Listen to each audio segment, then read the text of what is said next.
Car conversations. Car conversations. That was a nice move. Wow, look at that. With Zach. I'm here. All right. So before we were married, we asked this question a lot, and a lot of people would ask, after we got married, a lot of people have asked us, how did you know that you were the one or that she was the one? And that's something, if you're not married, you wonder, like, how will you know if they're the one? Because isn't that what Hollywood does? They're like, right. Oh, I found the one. I found the one. I found my soulmate. Like, this is the person, the needle in the haystack I've been searching for my whole life. My whole life. But is that a thing? Is finding the one a thing? Is it? Is it? I don't know. Okay, so let's talk about... But we do know. Okay. Of course we do. Let's talk about... God knows. We have a little bit of a different take than maybe Hollywood. No surprise there. So when it comes to finding the one, what do we see like in Hollywood? It's like, you got to find this person where you have this almost cosmic connection. Yeah. When you see them, your eyes lock and it's like, whoa, like the angels in heaven sing out. You try one, doesn't work. Try another, doesn't work. Try again, doesn't work. You're waiting for that one to have that cosmic connection. That like, and it's typically, we think of it as being this incredible emotional feeling. It just overwhelms us. It's like Cupid's arrow, boom, hit us. We're love struck. Yeah. And we found the one. And we often, I think, will use that, I don't know, what do you call it? Analogy? No, like measuring, like that will be our measurement for whether or not we feel like this person is the one based on how strong that connection is. Now, we're not saying you don't need to have a connection to this person or that you don't need to have like emotional feelings. So you gotta like them. Probably, yeah. But if that's our gauge, if we're looking for the one based on those emotional, strong feelings for that cosmic connection of our soulmate, then what happens if you get married and then a year later you don't quite feel the same? Yeah. I can guarantee you that's going to happen. You might. Well, there's going to be in marriage. There's going to be times where you're like, I don't like you right now. And then you might be wondering, like, did I pick the right one? Right. You know, like, is he the one? Is she the one? Like, that's dangerous. You'll start questioning if that's your foundation for why you married them based on those super strong feelings. So we don't really feel like that's the best option. Nope. What is the best option? Finding the one. So, okay. What we think is so much more helpful, instead of asking the question, is this person the one, and trying to base your entire decision of committing to this person, to marrying them based on those feelings, instead of asking that, ask yourself, is this a person that I could see myself spending the rest of my life with? Is this a person I could commit my life to and marry? And here's the kicker. To answer that question, you have to get to know the person. You have to get to know their heart, their interests, their likes, their dislikes, their vision, what kind of character they have. So there's probably some conversation that goes along with that. Maybe just a little bit. Maybe some questions. Yeah, because you're not so much looking for the emotional feeling, but you're really looking at this person and going, let me get to know them. Because truly the only way you can know if someone is the one, right, is to get to know them, to go on a journey of discovering who this person is and vice versa. And throughout a process, you'll discover if this is the one you want to spend the rest of your life with. It's a process. You've got to get through the superficial. Superficial is great. Got to have those conversations. What color do you like?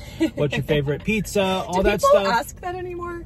Like, what's your favorite? Do people have favorite colors? I think it's irrelevant. I'm trying to make a point, and so gotta ask the color, okay? And then you gotta go straight down. You gotta get to the heart of the person that you're getting to know. You really need to understand who they are, what makes them tick, what are their motivations and goals in life. Do they love God? If so, try and figure out, okay, what is their commitment to the Lord? Do you see them growing? Do you see sanctification happening in their lives and hearts?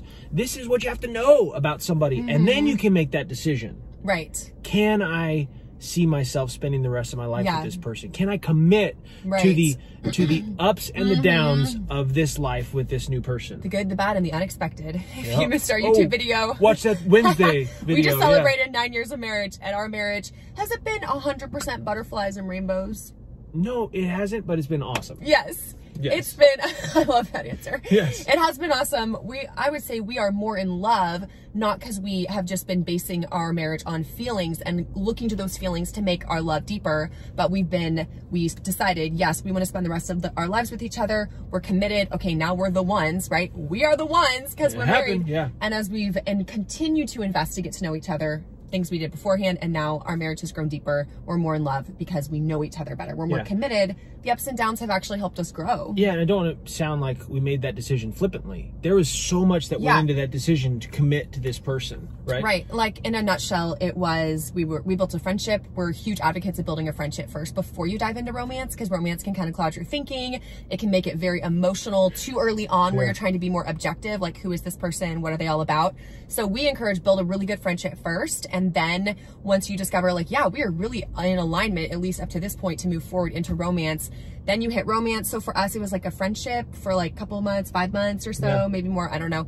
Then we started dating for 10 months, almost a year of intentionally really getting to know each other, asking lots of good questions, doing activities, seeing each other in different circumstances, getting to know our friend groups, our different communities, those kind of merged. And then we got engaged at the end of that. We were like, yeah, we want to spend the rest of our lives with each other. Let's do it. Yeah. And now here we are 9 years later, and praise God, we've come a long way. Yeah. Those intentional conversations up front really paid off. We still like kissing too. Oh, yeah. Okay. So our encouragement to you, if you're watching and you're wondering that same thing, like, how will I know if they're the one? You can't know. Okay, when we met, we were both really interested in each other. Okay, we were at a conference. I saw him, he saw me, and we were like, ooh, like instantly attracted.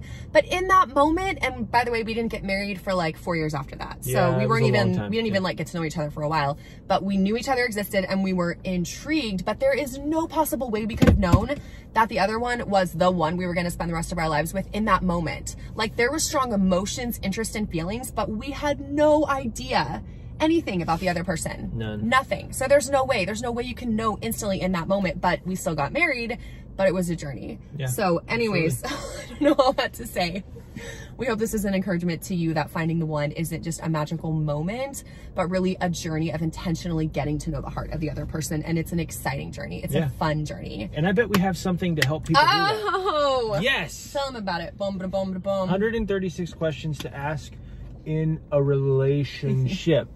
This is super helpful. We went through these and others. You can't ask too many questions. Right. Not to mention, it's going to help you become a better conversationalist. If there's anything that this lady's helped me do, it's become a better conversationalist. And these are a great start for your relationship. So highly recommend, download it. Where do we put the link down below? Get the link. It's free. It's a free. Why would you not sign up for free this resource? Get it. Link below. But yeah, it's not meant to like do all in one day. It's like over the course of your relationship, you slowly work through the different categories, and it's really helpful in getting to know the heart of the other person. It's about 50 a day. You got to do 50 a day for it to be effective. Just kidding. All right, guys, leave your comments below. Let us know your thoughts on the whole topic of finding the one, what you've heard, if this has, caused you to think any differently, or just whatever. It was fun hanging out. See you below.